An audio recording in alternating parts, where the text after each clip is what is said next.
Hello नमस्कार. श्री स्वामी समर्थ. कसे आहात सर्व? मस्त ना? तर मस्तच असायला पाहिजे. आज माझ्या एका नवीन ब्लॉगमध्ये माझ्या गोड ताईंचे मैत्रिणीचे मनापासून खूप खूप स्वागत आहे. ताईंनो, व्हिडिओ मी आज किचनमध्ये रेसिपी किंवा ब्लॉग वगैरे असं काही शूट नाही करणार. तर आज मी तुम्हाला प्रत्येक गृहिणीला उपयुक्त येणारे असं किचन टिप्स 10 किचन टिप्स मी दाखवणार आहे. आणि प्रत्येक ठिकाणी बघा, प्रत्येक वेळेस मी समजून सांगितलेलं आहे. तर इथं बघू शकता, ही आपली पहिली अशी टिप्स आहे की लिंबू भरपूर वेळेस आपण स्टोअर करून ठेवतो. उन्हाळ्यात तर करून ठेवतो, तर लिंबू थोडे सुकून जातात स्टोअर करून ठेवले, पण जास्त दिवस ठेवल्यामुळे असं थोडेसे ना किचनवरती ठेवून हाताने वरतून प्रेस करायचे. त्याच्यामुळे लिंबू नरम होतात आणि मग रस निघण्यास मदत होते. नाही तर आपल्याला खूप प्रेस करावं लागतं. त्याच्यामुळं ना अशा प्रकारे केलं तर रस निघण्यास मदत होते. नरम पडतो तो लिंबू आणि रस निघण्यास मदत होते. बघू शकता, 3 लिंबाचा एवढा असा रस निघला. तर इथं लिंबू सरबत बनवायचं होतं, तर त्याच्यामध्ये मी टाकून घेतलेलं आहे. कशी वाटली ही टिप्स ते पण नक्की कमेंट करून सांगा. इथून पुढची टिप्स आहे की आपण ॲल्युमिनियमचे कुकर किंवा टोप आपण काही पण शिजवायसाठी ठेवतो. तर कुकरमध्ये जास्त करून आपण डबे लावतो किंवा छोटे टोप वगैरे काही लावतो. तर त्याच्यामध्ये पाणी टाकून आपण जे कुकरला शिटी करून घेतो, तर भरपूर वेळेस असं होतं की म्हणजे ॲल्युमिनियमचे भांडे असतात ते काळवंटात, काळं पडतात, तर डाग पडतो. तर आपण त्याच्यामध्ये ना लिंबू, तुम्ही अख्खा लिंबू घालू शकता किंवा यूज केलेला लिंबूसुद्धा घालू शकता. तर मी इथे यूज केलेल्या लिंबाच्या फोडी घातलेल्या आहेत. तर इथं मी डाळ घालत आहे, लिंबाच्या फोडी घातल्या आणि इथं डाळ घालत आहे. तर डाळ शिजून घेणार आहे आणि डाळ शिजल्याच्या नंतर मी तुम्हाला दाखवणार आहे. कुकर काढून पूर्ण पाणी वगैरे टाकून दाखवणार आहे. कुकर व्हाईट पडतो, काळं पडत नाही. आणि तुम्ही टोपामध्ये सुद्धा काही जर्मन ॲल्युमिनियमच्या टोपामध्ये जर तुम्ही अंडे वगैरे शिजायला घालत असाल किंवा काहीतरी शिजायला घालत असाल, तर तुम्ही त्याच्यामध्ये टोपातसुद्धा लिंबाची फोड किंवा काहीतरी आंबट म्हणजे चिंच वगैरे जरी असाल ते पण तुम्ही घालू शकता. तर मी इथं लिंबूचा उपयोग करून दाखवलेला आहे. तर इथं मी कुकर लावत आहे. कुकर लावल्याच्या नंतर बघू शकता, इथं डाळ शिजून झालेली आहे. काढल्याच्या नंतर तुम्ही कुकर बघू शकताय, व्हाईट आहे एकदम. फक्त धुवून आपण ठेवू शकतो. अशा प्रकारे कुकर चांगला राहतो. तर नक्की ही टिप्स पण फॉलो करा आणि कशी वाटली ही टिप्स ते पण मला कमेंटमध्ये नक्की सांगा. तर हे बघू शकताय, व्हाईट एकदम झालेलं आहे. कुकर घासायची पण गरज नाही. एक जरी घासणी मारली तर लगेच क्लीन होऊन जाणार. तर हे लिंबाचा आपण पुढंसुद्धा उपयोग करू शकतो. आपल्याला जर तांबे पितळाचे भांडे घासायचे असते, त्यासाठी सुद्धा ह्या लिंबाचा उपयोग करू शकतो, जी पेस्ट बनवून. तर हे बघू शकताय, कुकर मी आता तुम्हाला धुवून दाखवतो थोडंसं पाणी घालून. आणि अजिबात काळपटपणा वगैरे आलेला नाही याच्यामध्ये. सफेदच वाटत आहे. बघू शकता, असं वाटतं घासलं आहे आता. तर इथं बघू शकताय, छान वाटतं. कशी वाटली ही टिप्स ते पण मला नक्की कमेंटमध्ये सांगा. यातून पुढची टिप्स बघूया. तर भरपूर वेळेस बघा, पावसाळ्यामध्ये ना जास्त करून कोथिंबीर, कढीपत्ता वगैरे आपल्याला जवळपास भेटत नाही. लांब बाजारात वगैरे जावं लागतं किंवा महाग होतो, त्यावेळेस आपण कमी यूज करतो. जर पावसाळ्यात तर खूपच म्हणजे हे होतं, प्रॉब्लेम होतात. तर तुम्ही अशा प्रकारे आता मी थोडंच दाखवत आहे, तर तुम्ही जास्त आणलं असाल, अशा प्रकारे न्यूजपेपर असेल त्याच्यामध्ये स्टोअर करून ठेवू शकता. किंवा तुमच्याकडे डब्बा असेल एखादा प्लॅस्टिकचा, त्याच्यामध्ये सुद्धा तुम्ही स्टोअर करून ठेवू शकता. तुम्ही 8 ते 10 दिवस आरामशीर ही कोथिंबीर यूज करू शकता. आणि इथे थोडी होती म्हणून पेपरमध्ये पण दाखवली. तुम्ही डब्यामध्ये ठेवायचं जास्त असेल तर. आणि कढीपत्तासुद्धा मी डब्यामध्ये ठेवलेला आहे. 8 ते 10 दिवस आरामशीर आपण यूज करू शकतो. इथून पुढची टिप्स अशी आहे की हिरव्या मिरच्या अशाच जर आपण ठेवल्या पिशवीत किंवा डब्यातही, तर त्या लवकर खराब होतात, लाल होतात आणि लवकर खराबही होतात. तर त्याच्यामुळं आपण जास्त दिवस टिकवायच्या असेल, 10 ते 15 दिवस जर हिरव्या मिरच्या आपण टिकवायच्या असेल, तर त्याचे देठं काढून घ्यायचे आणि थोडेसे पंख्याखाली हवेला ठेवायचे. कारण त्याच्यामध्ये ओलसर असतात बघा मिरच्या पिशवीमध्ये असल्यामुळं. तर हे असे प्लॅस्टिकच्या डब्यामध्ये आपण टाकून ठेवू शकतो. आणि वरतून न्यूजपेपर किंवा आपला जो टिश्यू पेपर आहे तो सुद्धा वरतून ठेवू शकतो. कारण झाकण लावल्यामुळं ना डब्याला पाणी सुटतं आणि ते पाणी सुटलेलं ते मिरच्यावर न पडतात जे आपले जे टिश्यू पेपर किंवा न्यूजपेपर लावू त्याच्यावरती पडतं, त्याच्यामुळं अजून आपल्या मिरच्या चांगल्या टिकतात. हे बघू शकता मी अशा प्रकारे मिरच्या देठं काढून घेतल्यात अशा प्रकारे ठेवत आहे.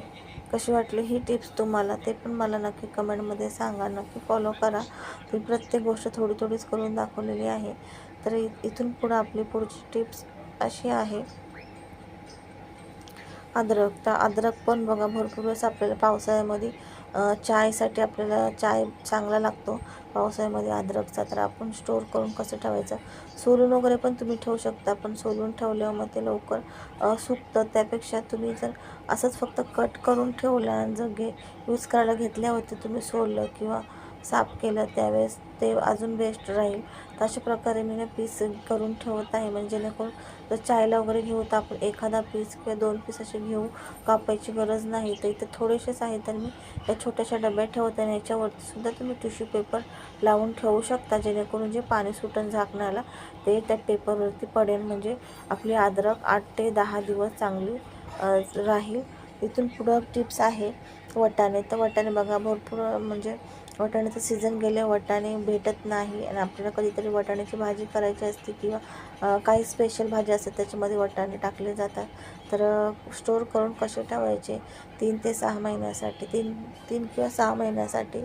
तर आपण हे बघू शकता वाटाणे सर्व सोलून घ्यायचे आणि सर्व वाटाणे सोलून घ्यायचे, म्हणजे जेणेकरून आणि फ्रीझर असतं आपलं, फ्रीझरमध्ये ठेवायचं. फ्रीझर म्हणजेच आपण जिथं आईस जमा करतो, बर्फ जमा करतो, तिथं आपण एका प्लॅस्टिकच्या पिशवीत किंवा एका प्लॅस्टिकच्या डब्यामध्ये पॅक बंद करून आपण त्याच्यामध्ये ठेवायचं आणि ज्यावेळेस आपल्याला यूजला लागेल त्यावेळेस आपण 2-3 मिनटं अगोदर काढून घेऊन डायरेक्ट आपण पाण्यामध्ये टाकायचे, म्हणजे ते नरम पडतात आणि जास्त वेळ पण लागत नाही शिजण्यासाठी. ह्याला फ्रीझर मटर असे म्हणतात. नक्की ट्राय करा ही टिप्स आणि ही टिप्स आवडली तर नक्कीच मला कमेंटमध्ये सांगा. आणि यूजफुल अशा टिप्स आज मी किचनमध्ये आपल्या गृहिणीसाठी घेऊन आलेले आहे. मला कमेंट करून नक्की सांगा तुम्हाला प्रत्येक टिप्सबद्दल काय वाटतं, किंवा मी बरोबर म्हणजे टिप्स सांगितली की नाही ते पण मला तुमची राय सांगा नक्की. ते बघू शकताय मी तुम्हाला दोन्ही प्रकारे दाखवलेलं आहे. इथं मी छोट्याशा डब्यात पण ठेवत आहे आणि इथे मी प्लॅस्टिकच्या पिशवीमध्ये सुद्धा ठेवत आहे. त्या पिशवीला तुम्ही रबर लावून ठेवू शकता किंवा स्टॅपलर लावूनही ठेवू शकता, अजिबात खराब होत नाही. तर हे बघू शकता अशा प्रकारे मी दोन्ही ह्याच्यामध्ये तुम्हाला ठेवून दाखवले आहे. तरी आपल्याला फ्रीझरमध्ये ठेवायचे आहेत. बर्फ वगैरे याचा जास्त काय होत नाही, खराबही होत नाही. 6 महिन्यापर्यंत तुम्ही यूज करू शकता अशा प्रकारे जर वाटाणे तुम्ही फ्रीझर करून ठेवले तर. कशी वाटली ही टिप्स नक्की मला कमेंट करून सांगा. चला तर पुढची टिप्स बघूया. कोबी आपल्याला बारीक असा कापायचा असतो, जेवढा बारीक कापता येईल तेवढा छान वाटतो बघायला आणि खायलाही. तर चाकून न कापता, चाकूने प्रत्येकाला कोबी कापता येईल असं नाही. तर हे जे कोबी म्हणजे भाज्या किंवा कोबी कापायचं जे हे आहे माझ्याकडं, तर त्यांनी बघू शकताय अशा प्रकारे आपण कापून घ्यायचं आहे. ते आपल्याने मस्त असं एकसारखंच कापलं जातं आणि छान वाटतं आपल्याला बघायलासुद्धा. पण थोडंसं म्हणजे काळजी घ्यायची, कारण जितकी काळजी घेऊ तितकी आपल्यासाठी चांगलं असतं. ह्याच्यामध्ये ना बोटसुद्धा कापायची शक्यता असते. मी हेच यूज करते. खोबरं म्हणा, कांदा पातळ कापायचं असेल तेव्हा, किंवा बटाट्यासाठी आपल्याला स्लाईस करायचे असेल बटाटा भजीसाठी आणि कोबीच्या भाजीसाठी पण तर मी हेच यूज करत आहे. तुम्ही नक्की हे भरपूर असं युजफुल आहे. फक्त काळजी घेऊन कापायचे आहे. हळूहळू कापायचं, जास्त फास्ट नाही कापायचं.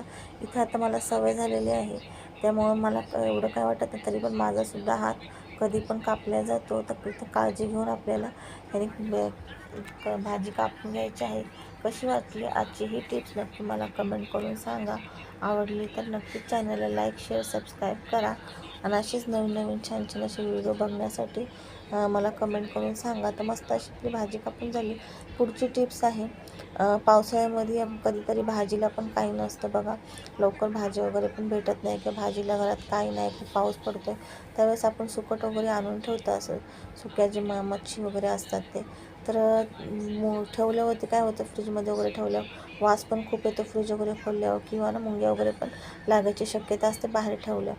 तर अशा प्रकारे मस्त असं साफ करून आणि भाजून, तेल टाकून भाजून थंड करून अशा प्लॅस्टिकच्या पिशवीमध्ये ठेवा, किंवा तुमच्याकडे डबा असेल त्या डब्यात ठेवा. डब्यात ठेवल्याने काय होईल, डब्याचा ना खूप असा वास येतो, त्यामुळे तुम्ही पिशवीमध्येच ठेवा. कशी वाटली ही टिप्स ते पण मला नक्की सांगा.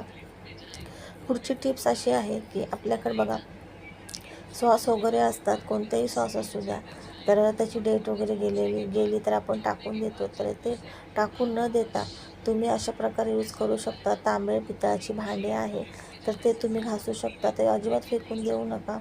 आपल्या किचनमध्ये युजफुल अशा टिप्स आहेत ह्या. तर त्याच्यामध्ये मी टमॅटो केचप घेतलेला आहे आणि ह्याच्यामध्ये मी थोडंसं मीठ घातलेलं आहे. मीठ काय करतं, स्क्रबिंगचं काम करतं, म्हणून जेणेकरून जे टमॅटो केचपमध्ये कसं जास्त आंबटपणा असतो, सॉसेस वगैरे असतात कोणतेही, ते विनेगरची पण डेट कधी कधी जाते बघा जास्त दिवस यूज केल्यावरती.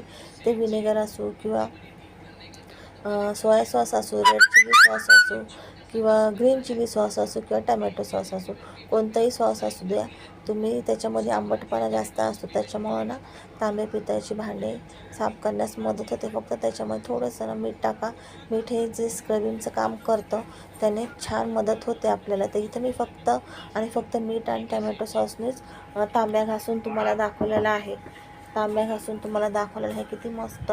फक्त थोडंसं आपल्याला स्क्रबिंग करायचं आहे, हातानेच प्रेस करायचं आहे. तुम्ही याच्याऐवजी हाताऐवजी तुम्ही पाथ्याने सुद्धा आपला जो ग्रीन कलरचा स्क्रब असतो तर त्याच्यामध्ये सुद्धा तुम्ही घासू शकता.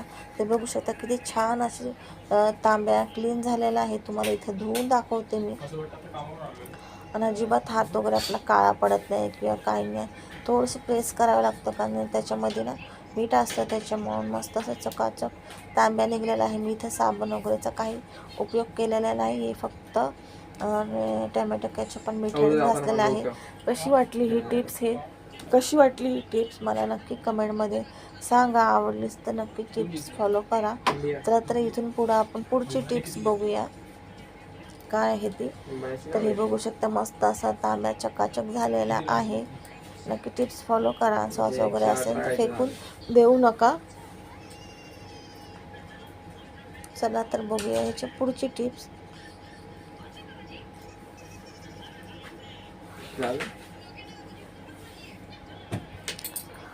आणि ही टिप्स आवडली तर नक्कीच लाईक करा. आणि ह्याच्या पुढची टिप्स अशी आहे की भरपूर वेळेस बघा रवा आपण जास्त आणतो, किंवा कधीतरी म्हणजे दर महिन्यालाच बरोबर रवा केला जाईल असं नाही. कधीतरी आपण करत पण नाही, किंवा जास्त स्टॉक करून ठेवतो. पावसाळ्यात वगैरे आपण जास्तच रवा वगैरे असे सामान भरतो. तर रवा काय करायचं, त्याला जाळी वगैरे न लागण्यासाठी, किंवा जास्त दिवस राहिला, महिन्याच्या वर गेला का त्याला जाळी लागते, किंवा बारीक बारीक आळ्या होतात, किंवा काळे असे किडे असतात ना, बादडं, ते होतात. तर ते न होण्यासाठी मी तुम्हाला आज एक टिप्स दाखवत आहे. तर तो रवा चाळून घ्या. तर इथं हा बारीक रवा आहे म्हणून याच्या पूर्ण चाळला जातो आहे, पण याच्यामध्ये खडे वगैरे काहीच नाही, बघू शकता पूर्णपणे चाळून निघत आहे. तर मी चाळून घेत आहे. कचरा असो किंवा नसो, खडे असो किंवा नसो, आपण या प्रकारे चाळून घ्यायचं आहे. आणि नंतर चाळून घेतल्याच्या नंतर कढई गरम करून त्याच्यामध्ये तेल किंवा तूप काही न घालता भाजून घ्यायचं आहे बारीक गॅसवर. तर आपल्याला लाल वगैरे कलर करायचा नाही आहे, इथं याचा कलर चेंज नाही करायचा. आपल्याला फक्त गरम करून घ्यायचा आहे. गरम झाल्यावर थंड करून घ्यायचा आहे पंख्याखाली चांगला 2 तास तरी. पूर्णपणे थंड झाल्यावर बरणीमध्ये भरून ठेवा. मस्त 2 ते 3 महिन्यापर्यंत आपण हा रवा यूज करू शकतो कशातही टाकण्यासाठी. तर कशी वाटली आजची माझ्या ह्या सर्व किचन टिप्स नक्की मला कमेंट करून सांगा. आणि टिप्स आवडल्यास नक्कीच चॅनल लाईक, शेअर, सबस्क्राईब करायला विसरू नका. जर माझ्या चॅनलवरती नवीन असाल, पहिल्यांदा मला बघत असाल, तर नक्कीच चॅनलला सबस्क्राईब करा, म्हणजे जेणेकरून मी जे व्हिडिओ टाकते तुमच्यापर्यंत पोचण्यात मदत होईल. आणि आजची माझी टिप्स तुम्हाला, या 10 टिप्स मी दाखवलेल्या आहे, 10 टिप्समधली कोणती तुम्हाला आवडली, किंवा कोणती उपयोगी ठरते, किंवा कोणती टिप्स तुम्हाला फायदेशीर वाटते, ते मला कमेंट करून नक्की सांगा. मी तुमच्या कमेंटची वाट बघते.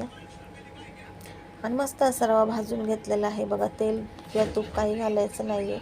आपण जेव्हा केव्हा शिरा वगैरे बनवण्यासाठी घेऊ किंवा उपमा बनवण्यासाठी तेव्हा आपण परत रवा भाजून घ्यायचा आहे, कारण हा फक्त आणि फक्त आपण खराब न होण्यासाठी गरम करून घेतलेला आहे. जर तुम्हाला अशाच टिप्स वगैरे किचन टिप्स वगैरे पाहिजे असेल तर मला नक्की कमेंट करून सांगा. मी नक्कीच तुमच्या कमेंटचा रिप्लाय देण्याचा प्रयत्न करेन आणि त्याच्यावरती व्हिडिओही बनवण्याचा प्रयत्न करेन. कसं